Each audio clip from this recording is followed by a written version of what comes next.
Anti-Drug Abuse Council. Tututukan din ng PNP para mapalakas ang kampanya laban sa iligal na droga. Report muna kay Carlo Mateo. Carlo.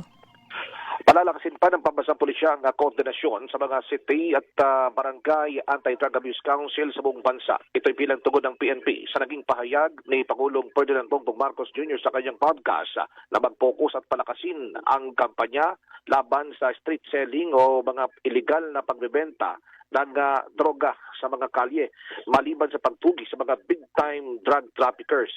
Sinabi ni Police Colonel Randolph Tuanyo ang PI o OIC ng chief ng PNP na gagamitin sa pag-validate ng PNP ang listahan ng mga tulak na droga mula sa barangay para sa kanilang isasagawang bloodless anti-drug operation. Inaasahan ding magsusumite ng kanyang rekomendasyon ang OIC ng PNP Drug Enforcement Group na si Police Brigadier General Jason Capoy kung paano pa palalakasin ang kampanya laban sa illegal na bentahan ng droga. Sa datos ng PNP mula July 1, 2022 hanggang May 17, 2025, sa panahon ng kasalukuyang administrasyon nakakumpiska ng mahigit sa 43.8 bilyong pisong halaga ng illegal na droga.